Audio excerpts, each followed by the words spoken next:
o sino das notificações. Olá, meus ilustres amigos e amigas, bem-vindos a mais um vídeo no canal Verdades Ocultas da Bíblia. Estamos aqui, com Ricardo Ventura, não minta pra mim, linguagem silenciosa, fantástico Ricardo Ventura. Ele estará entrevistando o pastor Daniel Lopes acerca da divindade de Jesus. Vai ter um momento ali no corte, né, no canal Ventura em Cortes. Então vai lá, se inscreva no canal do pastor Daniel Lopes também, no canal lá, dos canais, né, do Ricardo Ventura. Assista as entrevistas, os podcasts, os cortes, é muito bacana. E ele estará entrevistando aqui então o pastor Daniel Lopes acerca da divindade de Jesus. Jesus era Deus, homem, sabe aquela história, 100% Deus, 100% homem, Jesus era divino ou não? Claro, o Ricardo Ventura estará perguntando como alguém que está numa entrevista. O pastor Daniel Lopes vai estar dando as informações teológicas, confessionais da sua atuação como pastor, como pensador, como teólogo. Eu estarei argumentando em um campo um pouco diferente, falando até das origens destas questões divinas de Jesus, saindo um pouco daquela bolha, né? A famosa bolha aí da história e historiografia cristã, das crenças cristãs, e eu vou falar um pouco sobre as origens destas questões aí, da questão da divindade de Jesus. Bom, prometo, só falarei verdades aqui. E aí, se doer em você, que é meio crente, é melhor você eu já estou avisando antes, vai logo, porque é melhor. Lembrando que no início do nosso canal, Verdades Ocultas da Bíblia, a maioria dos vídeos era sobre Jesus e o Novo Testamento, há 3, 4 anos atrás. Depois eu passei a fazer estudos do Antigo Testamento, e aí agora nós estamos nessa fase de reacts, onde eu estou reagindo. Eu já produzi mais de 1000 vídeos aqui no canal, tudo com referências bibliográficas, literatura internacional, lendo artigos científicos, teses, dissertações, e por aí vai. Beleza? Então, só para avisar quem está chegando agora, tá bom? Isso aqui é uma nova fase. O resto era tudo estudo, lendo artigo mesmo, e por aí vai, produzindo estudos próprios do canal. Torne-se membro do canal, tem acesso à minha biblioteca, joga logo a partir de R$ 4,99, já tem acesso a toda a minha biblioteca, inclusive com os estudos aqui do canal. Então, vamos lá, pastor Daniel Lopes, Ricardo Ventura, vamos então ver essa entrevista, Divindade de Jesus, vamos lá. Como você. Tá bom. Daniel. Indivíduo.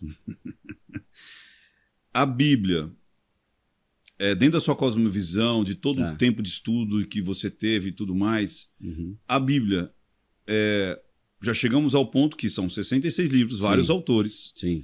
Alguns são inspiração divina, outros são relatos oculares, Se você acha crônicas. que foi psicografado, é um autor só que usou os caras como instrumento, né?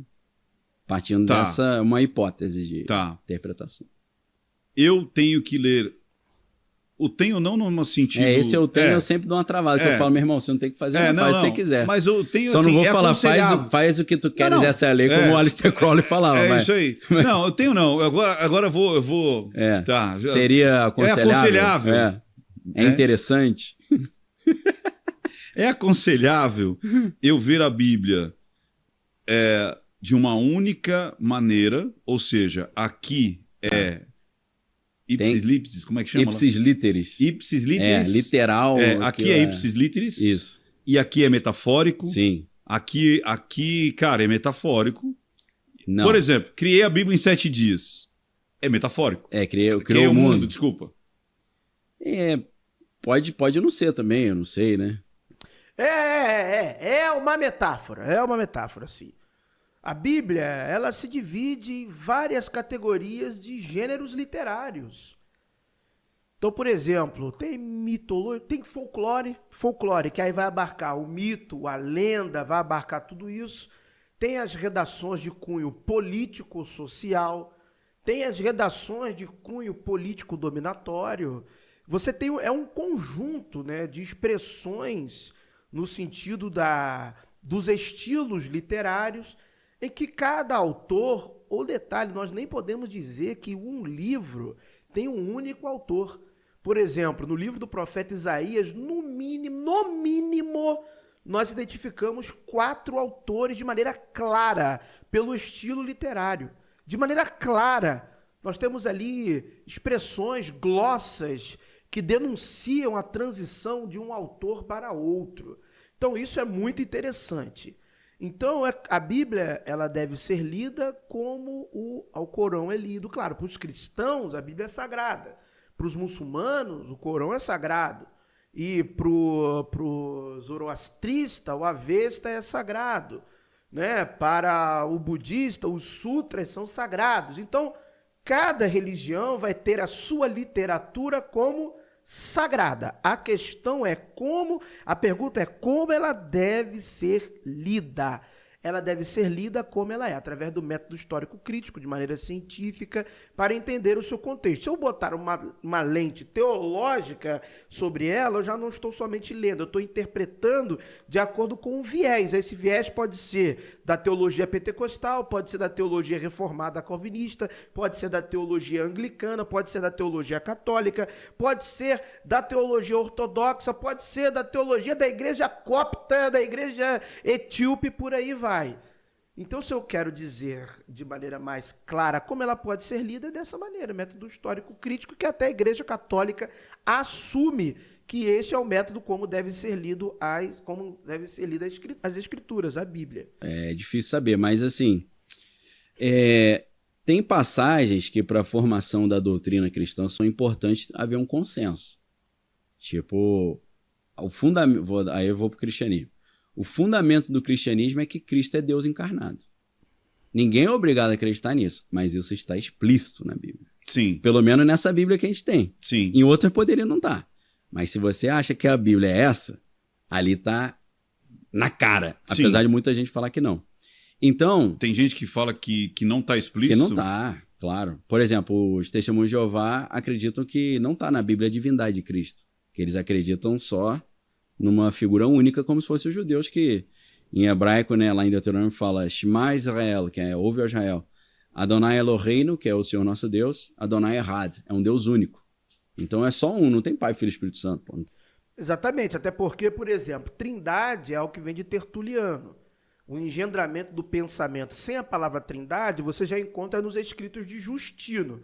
Mas é Tertuliano que vai cunhar esse termo trindade. Lembrando que a divindade de Jesus ela foi debatida. Século II, III, IV, você teve ali uma facção que se sobrepôs sobre a outra. A questão do arianismo era muito séria. Não era uma questão de heresia como nós estamos falando e replicando hoje. Se você voltar lá atrás, era um debate muito válido, era um debate muito sério, inclusive que custou caro, né, a facção dos arianos, né? Inclusive o imperador Constantino foi batizado por um bispo ariano. Então, você tem questões de que a própria divindade de Jesus não era algo consensual entre aqueles até que eram ditos dentro da tal da ortodoxia. Então é algo que foi evolutivo. Ah, mas a Bíblia diz que Jesus é Deus, implícito, explícito, mas também tem vários textos que dão a entender que ele não era Deus, mas sim o Filho de Deus. E eu quero falar algo importante, caso o Daniel Lopes vá para uma área aqui, que eu estou sendo bem espontâneo nesse react aqui, eu não assisti ele, isso é uma verdade. Eu vi o título, trouxe para reagir para vocês, porque eu já disse, a minha prioridade é ser o mais espontâneo assim, máximo do máximo do máximo. Vamos lá, então. Tem trindade. É um só. Então, os testemunhos de Jeová que se inspiram no Novo Testamento também vão dizer, não. Em nenhum momento fala que Jesus é Deus. Eles creem que Jesus é o primogênito no sentido etimológico da palavra, que é primo de primeiro e gênito de gerado. Jesus foi a primeira coisa que Deus fez, mas ele não é Deus.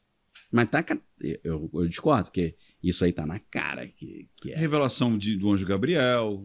Não, na anunciação de o Evangelho de João começa. No princípio era o verbo estava com Deus, o verbo era Deus. Todas as coisas foram feitas por ele, sem ele nada foi feito se fez. Aí lá na frente vai falar: o verbo se fez carne e habitou entre nós, vimos nele a glória do unigênito do Pai.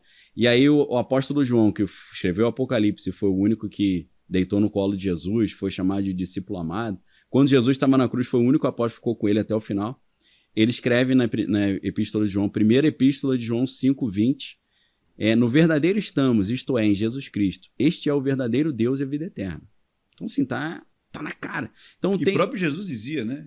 Que meu pai... Então, tá explícito. É porque ali tá um pouco mais implícito. Porque o que o cara vai argumentar? Para Jesus ser Deus, ele tem que ter os 4 atributos da divindade, que é... Muito bom, e ele vai continuar e vai fazer o argumento teológico, que é o que a gente aprende ali no seminário.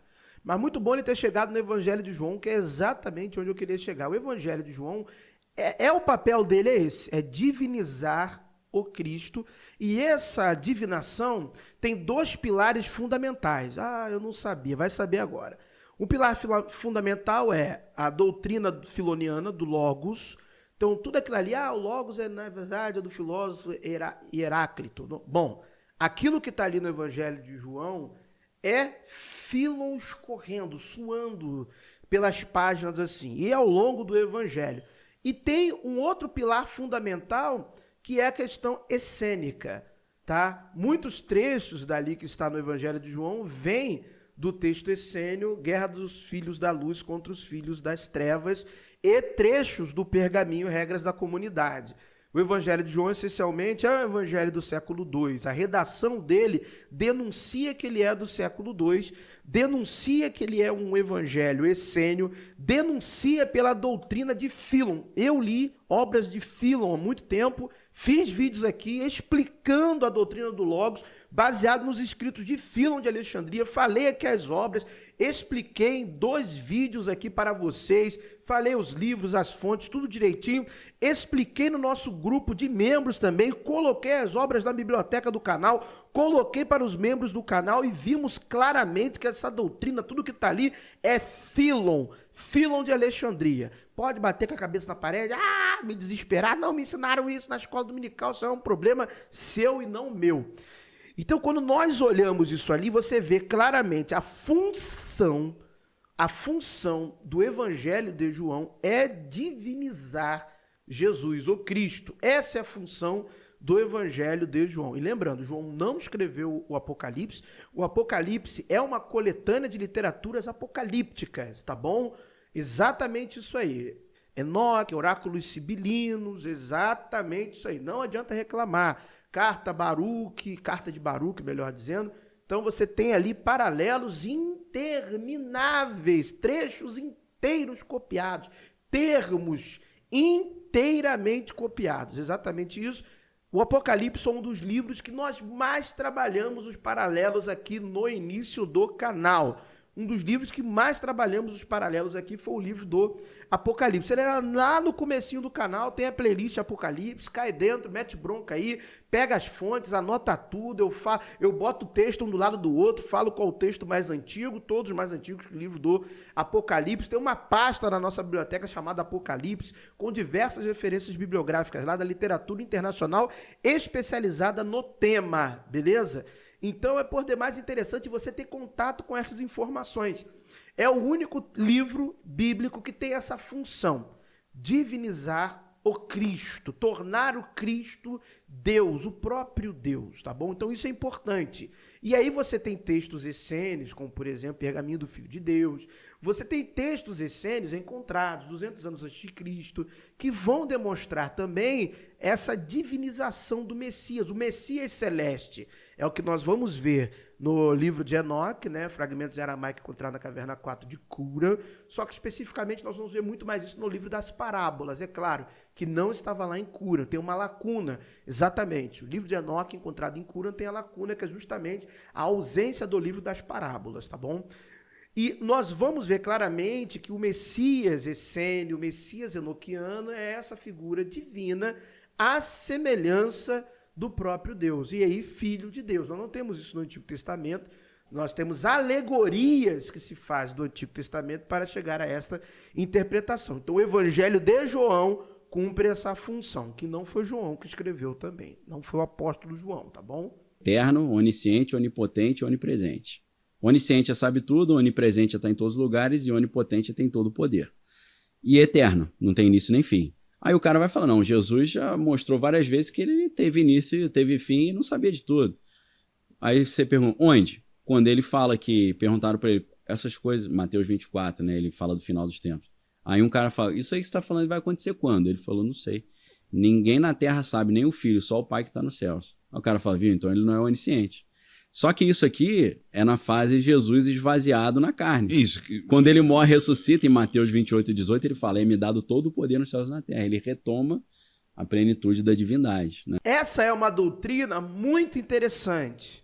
O nascimento de filhos divinos, como por exemplo nós vemos nos pergaminhos essênios, tem um texto que ele é chamado de horóscopo do Messias. E também nós vemos algo parecido na quarta ecloga de Virgílio, que fala do nascimento de uma criança especial, que essa criança é filho dos deuses, só que ela só vai lembrar da sua divindade após ela passar por uma etapa de conhecimento. A mesma coisa fala, assim, de semelhança, né? Similaridade. A mesma coisa vai falar o horóscopo do Messias, que vai dizer que esse Messias, ele alcançará o conhecimento da sua divindade após passar por uma etapa do conhecimento do livro, da Torá. Então você vê que, assim como Jesus, o que só vai manifestar a sua divindade de fato ali aos seus 30 anos em diante, que ele começa a cumprir a sua missão após o batismo no Jordão. Então, e você vai encontrar também no conhecimento esotérico destas religiões de mistérios, quando vai falar de encarnação de divindades em homens, que é exatamente o que Paulo fala.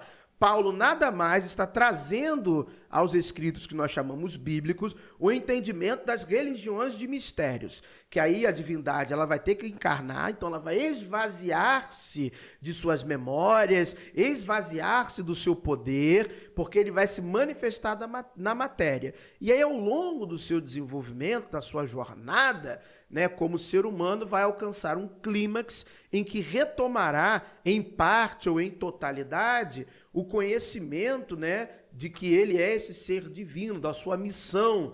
Então nós vemos isso em várias doutrinas, né? A doutrina dos avatares na teosofia tem de 25%, 50%, 75% e 100%. Ele é pleno conhecedor da sua missão, de quem ele é como Deus, e habita nele 100% a plenitude da divindade. Então, isso que Paulo vai falar, isso já existia nos conceitos antigos das religiões, principalmente religiões de mistério, tá bom? Tudo isso eu já falei aqui no canal, mostrando as referências bibliográficas e por aí vai. Então, é como se a doutrina na teologia cristã é a doutrina kenosis, que é o esvaziamento de Deus para virar um homem. Que aí o apóstolo Paulo explica isso quando ele fala, Jesus Cristo sendo Deus não o teve por usurpação assumir a forma de Deus, mas ele se esvaziou, assumiu a forma de servo. Então ele estava ali desprovido de certos recursos que ele tinha na plenitude da divindade. Porque ele na minha opinião, sei lá, se rebaixou ao nível de ser humano. Isso. Porque você sai da divindade e é impossível você, da divindade, ter carne. E ele tentou vir aqui virar um homem e mostrar que dava para ter uma vida digna, né? Aí não ia... Nos limites da humanidade. Se ele tivesse cheio de regalia, eu ia falar, você tá roubando, aí não vale, né? É o que aconteceu no deserto, né? Sim. O diabo tentou e falou, cara, mas eu sou ser humano, deixa eu cumprir aqui. Ele falou, porque você não transforma, tá com fome, a pedra em pão. Pula daqui falou, que também, os anjos vão te... Também tá... Né? Aí vira uma conversa... Aí é fácil você vira falar, uma argumentação hermenêutica. Segue o caminho aqui que tá legal. Legal pra você. Ele desce como Deus, assim, numa carruagem, né? Numa rede, tomando água de coco. Aí a vida é difícil aí, né? Pô, tô sentindo... Fala, você tá tomando água de coco na rede, pô. Vem o aqui. Intuito de Cristo ter sido Cristo, você acredita que foi para isso? Para mostrar que é possível ter uma vida... Também. Lembrando aqui rapidamente que esse texto da tentação, Mateus capítulo 4, nós também o encontramos em outras tradições religiosas, como que Zoroastro foi tentado por Ahriman, como que Siddhartha Gautama foi tentado, né, pelo demônio Mara. Lembrando que as escrituras budistas, elas datam em parte de antes de Cristo, né? Concílio de Ashoka, 29 AC, né, 29 antes da Era Comum, 29 antes de Cristo, é quando disse, né, e através da pesquisa científica, que a tradição oral vai ser começada a ser escrita. Nós temos cultura material acerca disso, a formação do cânone Pali. E nós também temos ali, né, Vendidade, Doutrina contra os Demônios, 19, onde vai falar da tentação de Zoroastro. Então, o escolhido sendo tentado já era algo conhecido, não era algo estranho à literatura antiga. Só isso a acrescentar. Vamos então dar continuidade. O objetivo principal é salvar a humanidade. Porque sem Cristo a humanidade não estaria salva, ferrado. mesmo seguindo Tava roubado. os ensinamentos. Sim. Por quê? Porque aí vem o Jardim do Éden, Adão e Eva pecaram. E aí Deus estabelece uma regra que o salário do pecado é a morte. Não só a primeira morte, a segunda, que é muito pior, que é a espiritual. Porque a morte física faz parte. Espiritual, aí tem que querer muito, né? Porque Jesus deu um caminho para tu não passar por essa, né? Por isso que no Apocalipse fala, bem-aventurado que não passa pela segunda morte, que seria o inferno, a morte espiritual. Então, para resolver esse problema, seria necessário um sacrifício perfeito. Hebreus que vai explicar isso, né? Hebreus fala, sem derramamento de sangue não há perdão de pecado. Só que o derramamento de sangue dos animais que eles faziam no Holocausto não era suficiente para realmente perdoar o pecado. Era só uma... É tipo você rolar o cartão de crédito, você só jogar para frente. E o saldo vai acumulando, né? Então aí o livro de Hebreus vai falar, o Cordeiro de Deus, o Cordeiro é o que tirava o pecado. Aí Deus vira um Cordeiro e ele se entrega. Aí é um sacrifício perfeito que de uma só vez entrou no Santo dos Santos para que não haja mais derramamento de sangue para o perdão de pecado. Lembrando, né, que essa teologia sacrificial que segue questões específicas na tradição judaica e no entendimento da tradição cristã que não se deve mais sacrificar por causa de Cristo, essa teologia sacrificial ela está presente em todas as culturas do mundo antigo. Praticamente todas as culturas ofereciam sacrifícios aos seus deuses. E todas estas culturas, em grande maioria, também tinham tipos de sacrifícios que serviam para a remissão dos seus erros, dos seus pecados, né? Para aplacar a fúria do Deus. Deus, me perdoe nossas falhas, perdoe. Nós vemos isso claramente, né, num artigo de Rafael Patai, um historiador judeu, quando ele começa a comparar essas questões sacrificiais da tradição judaica antiga, bíblica, com outros povos. Então, a semelhança dos sacrifícios que os judeus praticavam era muito igual ao que os persas antigos faziam, que era muito igual também ao que os egípcios faziam, que era igual aos povos africanos faziam, aliás, Egito, norte da África, né? Então, obviamente, era muito semelhante. Inclusive, nós vemos claramente no livro de Levítico adaptações à legislação sacrificial persa, como eram os sacrifícios no zoroastrismo, né? Então, isso é muito interessante de se estudar, de se pesquisar. Então, essa teologia sacrificial, ela não é oriunda necessariamente de um judaísmo. Todos os povos da antiguidade ofereciam sacrifícios aos seus deuses. Era um modelo. E existiam vários tipos de sacrifícios. Era um modelo. E existia, sim, sacrifícios que eram destinados à remissão de pecados e culpas. É um modelo. Exatamente isso, era um modelo. Então, como o cristianismo, quando ele é romanizado, e logo no início ele já começa a ser romanizado, ele ganha esse aspecto de católico universal, e esse universal não era de todas as igrejas, mas sim de todo mundo, que isso tem mais um cunho místico e esotérico desde o seu início, do que num sentido mais ortodoxo de falar que é todas as igrejas. Essa era a ideia, o sacrifício perfeito por todos aqueles que fazem sacrifícios em todas as religiões. É claro que isso é uma, como é que eu posso dizer assim, uma percepção, né, mais folclórica da coisa, né, que abarca todo mundo, e não só aquele universo judaico-cristão. Mas a função do sacrifício em si era para a transmissão de uma mensagem. a mensagem de que você foi perdoado. Tudo aquilo ali, sangue derramado, sacrifício, tudo aquilo é simbólico. A mensagem de que o próprio homem, ele aceita ser perdoado pela divindade. A verdade é essa, tá bom? E é isso que está, basicamente, né, em 1 Coríntios 1,18. A mensagem da cruz é loucura para aqueles que perecem, mas para nós é o poder de Deus. A mensagem, aquilo que ela transmite, esse perdão universal. Mas não faz sentido, claro.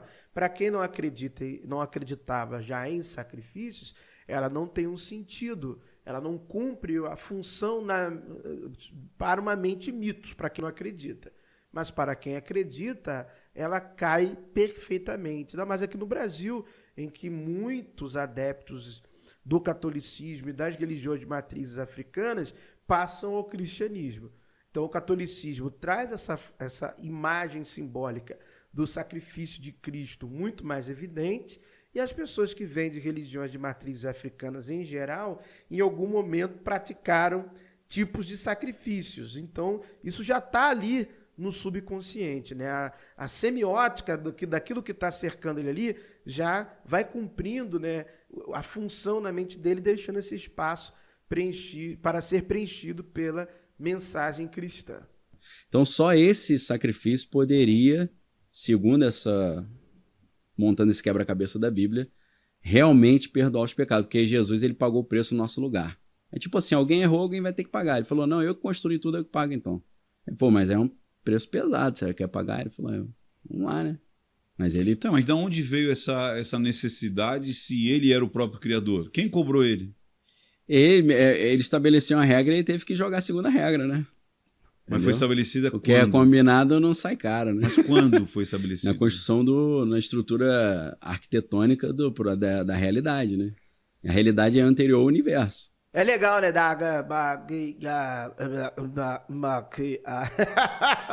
Quando acontece isso, é muito bacana, né?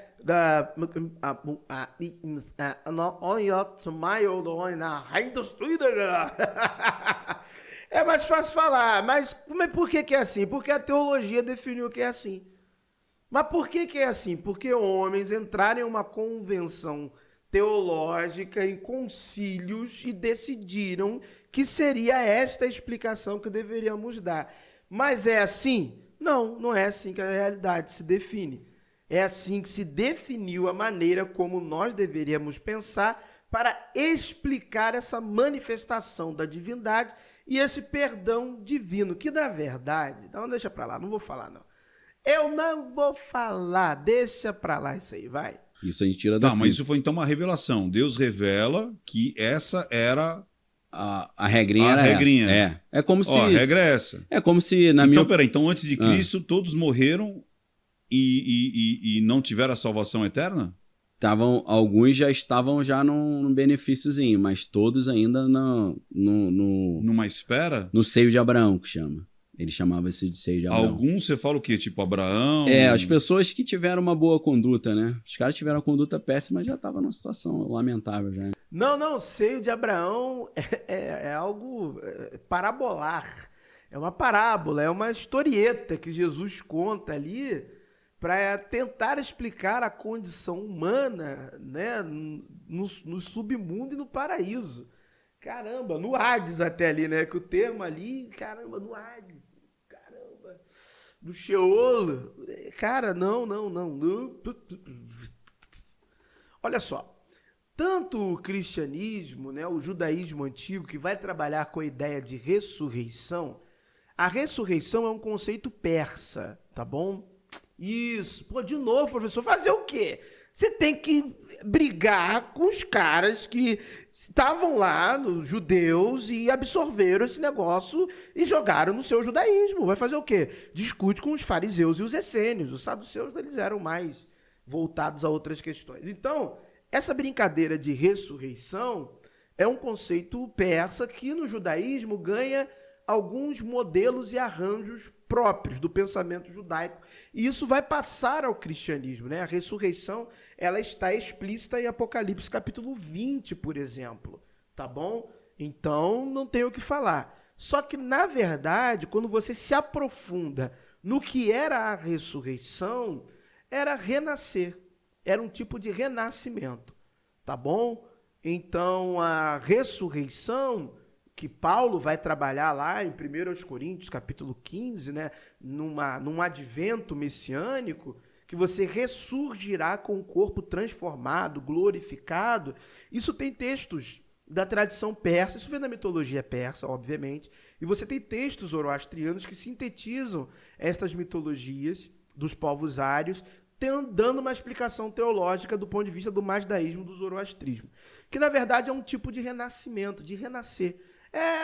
Muito próximo também nós temos o conceito egípcio, quando você passa pelo julgamento de Osíris, né? Você entra na barca de Ra, aí vai a sala das duas verdades, julgamento de Osíris, seu coração é pesado, com uma pena, né? Representação ali da deusa Maat, faz as confissões, né? As confissões positivas, ou as declarações de inocência. Se tudo correr certo, você ganha o direito de renascer, né? O seu espírito, você, né, vamos dizer assim, ganha o direito de renascer como os deuses renascem.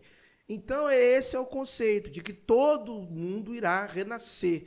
Aí, o budismo também vai tratar do renascimento, e aí vai a ocidentalização desses conhecimentos, né, eles sendo tornados mais ocidentais, aí já entra a influência do espiritismo, vai criar o termo reencarnação, e aí anda o negócio aí, tá bom? Mas a ideia é essa: se você é bom, legal, bacana, você ressurge, renasce.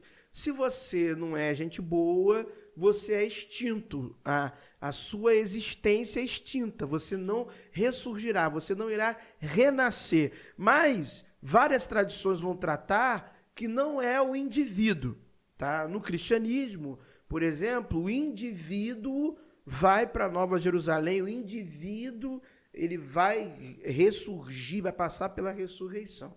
Em outras tradições, não necessariamente será você com individualidade. É meio chato de explicar esse negócio aí, né? Mas está mais no âmbito aí das religiões comparadas.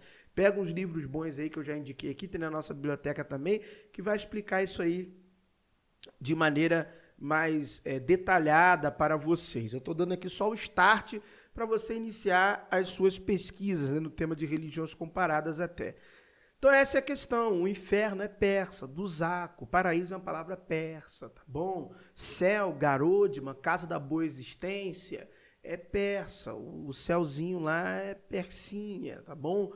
Tudo cidade sagrada, várias religiões tinham suas cidades sagradas, seu espaço sagrado, tá bom? E por aí vai, tá? Então vamos lá então. A gente vê um pouco isso na parábola do rico e do Lázaro, partindo do princípio que tem verdade ali, não só metáfora. Você tem que partir desse princípio. Qual é a história que Jesus conta? Um cara muito rico morreu, foi pro inferno. Aí ele estava lá passando sufoco e tal, aí de repente ele viu alguém lá, viu Abraão e falou: poxa, se eu soubesse que ia terminar aqui, eu não teria feito as coisas erradas que eu fiz, avisa lá o pessoal. Aí ele fala: não tem comunicação aqui com lá. Não, mas manda alguém para avisar. Ele falou: já mandei, todo mundo que eu mandei, vocês mataram. Então não tem como mandar mais ninguém, não. Então ali você vê que os caras estavam numa situação de sofrimento e morte. Mas os grandes servos de Deus, quem levou a sério, estava apenas dormindo. Mas a sua vida eterna não estava garantida ainda.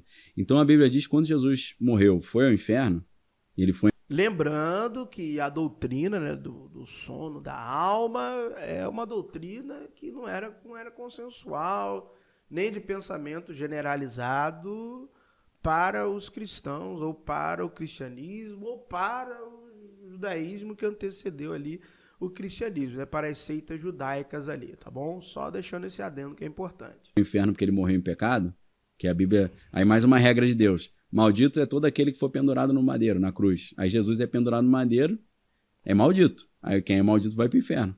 Só que ele foi pro inferno sem ter pecado. Deu um curto-circuito no... Aí imagina ele chegando lá e os guardas: pô, quem deixou esse cara entrar aqui? Esse cara é o nosso arqui-inimigo. Ele falou: agora já era, pegadinha do malandro. Cheguei, me dá a chave da morte. Então foi um macete que ele fez para saquear o inferno ali. Temos aqui vídeos, eu mostrei o paralelo, o exato paralelo, mostrei mais de um artigo científico de acadêmicos demonstrando isso, que esse texto é um paralelo da literatura apócrifa, e principalmente enoquiana. Né? Então a gente mostrou isso claramente, não desceu, isto é um paralelo. Entendeu? Isso aí é uma apropriação literária. O escriba ali, ele se inspira em passagens apócrifas, pseudepígrafes, antes de Jesus, para construir esse pensamento, tá bom? Isso, surpreendentemente. E aí a Bíblia diz que ele leva cativo o cativeiro. Então muitas pessoas estavam sob o controle da morte, agora não estão mais. E aí tem uma passagem famosa na Bíblia que é declarada mais no final dos tempos, que é: onde está a morte, a tua vitória, onde está o teu aguilhão, tragada na cruz foi a morte. Então o poder da morte sobre o ser humano é cancelado quando alguém recebe Jesus como Salvador e reconhece o sacrifício dele. Isso dentro da teologia, é a soteriologia, que é a doutrina da salvação. Então é um estudo todo complexo, muito filosófico, envolve um cruzamento de dados terrível. Então, assim, sem derramamento de sangue não há perdão de pecados. Então eles ficavam matando animais, mas o sangue dos animais não tinha poder suficiente para realmente perdoar profundamente o pecado. Então, antes de Cristo, as pessoas morriam, mas ficavam ali numa situação meio intermediária. Quando Cristo morre, e o sinal foi que, quando ele morre, 500 mortos ressuscitam do cemitério, viram Walking Dead, a parada, os caras saem do túmulo, né? Segundo a Bíblia, ninguém é obrigado a acreditar nisso, mas está na Bíblia. Nesse momento, estou só comparando o que a Bíblia diz. Não estou dizendo que está certo ou está errado. E eu acredito, obviamente, senão não seria cristão. Então, ele chama isso da primícia, né? Então, os mortos ressuscitam primeiro e recebem a salvação, e depois os vivos que recebem Jesus também. Aí depois Jesus, se morrer, já está salvo. Jesus falou: hoje mesmo estará comigo no paraíso. Aí já tem um benefício. Você sabia que no início do cristianismo, tudo isso era interpretado por muitos cristãos, inclusive doutos, inteligentes, bispos, como alegorias? Você sabia que a alegorese, né, era ali o que Philon fez para construir sua filosofia mosaica e por aí vai? Você sabia que era exatamente assim que os pais da igreja começaram a interpretar os textos, que nós vamos chamar de Novo Testamento e Antigo Testamento também? Alegoria. Sabia que o método criado lá, né, no início da igreja, na patrística quádrica, que ela foi se desenvolvendo e virou um método de interpretação. É isso aí, cara. E a gente quer, hoje, em pleno 2024, saber mais do que a galera que estava mais próximo, no sentido da realidade, da concretude dos fatos, se ocorreram ou não. Se a galera lá atrás, já está interpretando tudo de maneira alegórica, praticamente, já está te dando uma mensagem, já está te dando um caminho. Ó, você pegou o que eu estou tentando dizer? Se você tem o Eusébio de Cesaré que critica um Cerinto, que quer dizer que o milênio era algo literal, Eusébio, né, pai da igreja, história eclesiástica, que já está ali dizendo: ó, tem um Cerinto que está dizendo que o milênio é literal. Isso aí não, está errado. Então, ô Eusébio, você está me dando um caminho aqui. E aí você pega outros e outros e outros. Você pega o escritor aos Hebreus, você pega Paulo em 1 Coríntios, capítulo 1, do verso 1 ao 10. Vê lá o que está no verso 10. Se eu não me engano, é isso aí, verso 10. Então a galera já sabia que tudo era simbólico, alegórico, folclórico. Eles já sabiam. E nós, com a evolução do cristianismo, estamos a cada século reinventando a roda, querendo colocar mais quesitos de literalidade nessas questões. Antes de Cristo ficava numa situaçãozinha meio chatinha. Porque não tinha conseguido essa salvação. Eu interpreto a salvação da segunda morte. Como uma questão de energia, dá para você... Eu não sou físico, mas daria para fazer umas equações físicas, porque é uma questão de dimensões. Pela teoria das cordas, você pensa em dimensões, né? O mundo teria 9 dimensões, mais uma do tempo, 11. Então, para você abrir a comunicação entre dimensões diferentes, você precisa de muita energia.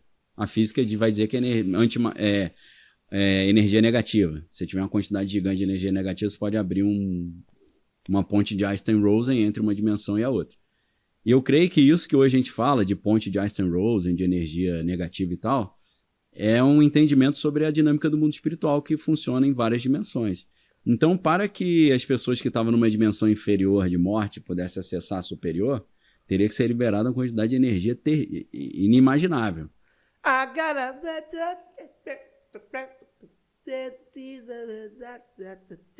Vamos viajar, irmão. Vambora, vamos viajar no rolê, vambora.